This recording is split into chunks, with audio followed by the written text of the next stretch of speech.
So I have one. So there's a lot of different positive activity there.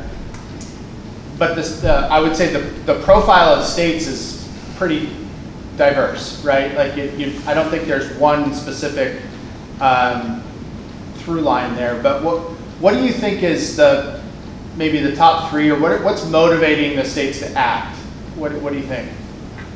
Yeah, I mean that's the right question. It's a smart question in terms of what's behind a lot of these bills, and it does differ by state. I think a few years ago we kind of saw a big trend from maybe some of the bluer states in terms of environmental goals, carbon credit goals.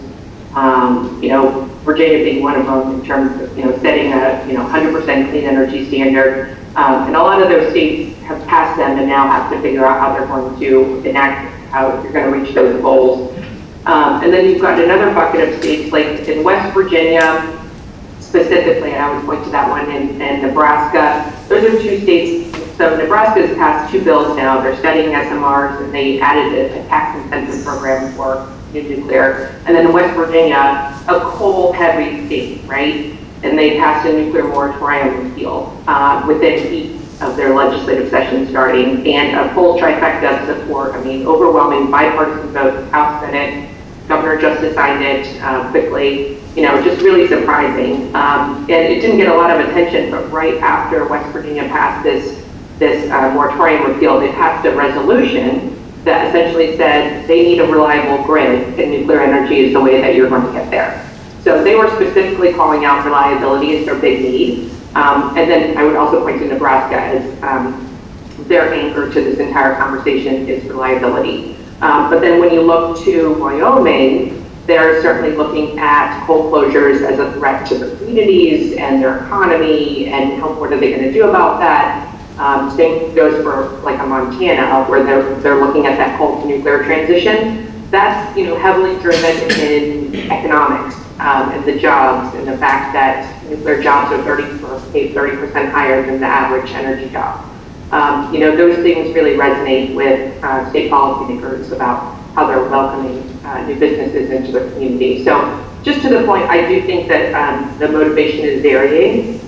So I can't point to one thing, but I would say with some of the redder states, it's certainly they're looking more at reliability and the economy, and then you've got some other states that are looking at the carbon-free attribute of nuclear as the biggest asset. So sorry, that was a little rambling, but it does vary by state. That's good. Just a variant playing off of Tom's question in your answer.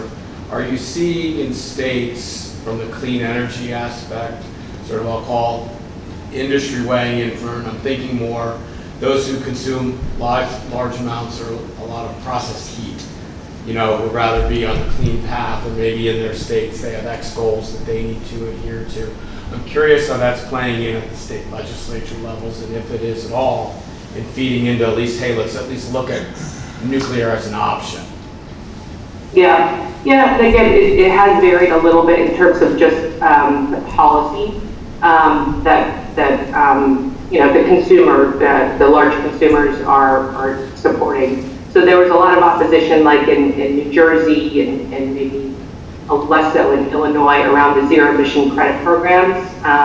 When they're looking at the cost of their generation, and it might potentially go up. But then you look at, I don't know if folks heard about this one, and I'm happy to send it around, but Nucor Steel, who made a huge investment in West Virginia, they decided they were going to put one of their manufacturing facilities, the $2 billion, and that's a huge investment for the state of West Virginia. They came out with an agreement with NuScale, and they said that they want to look at SMRs as a potential supplier for their facilities.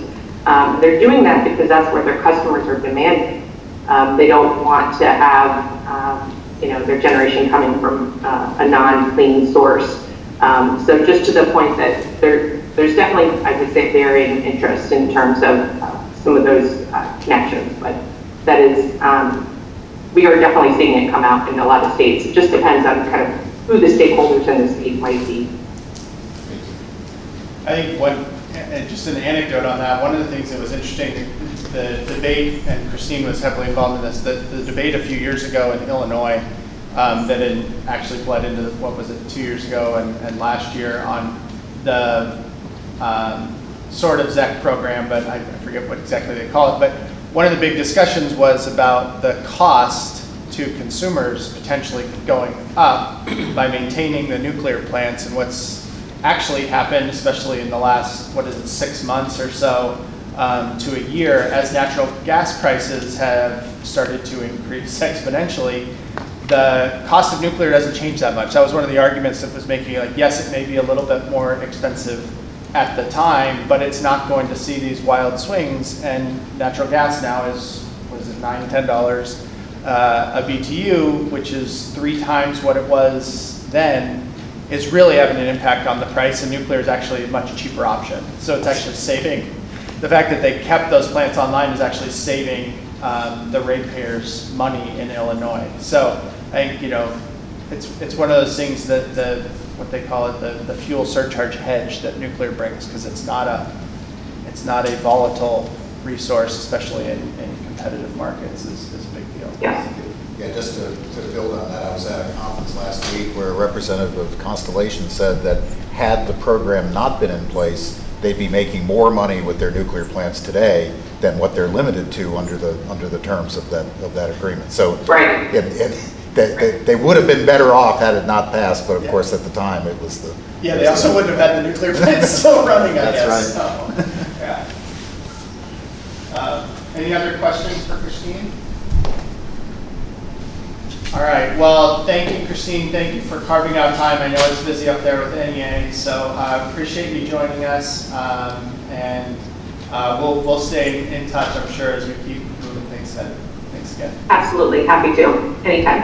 Have a good day. You too.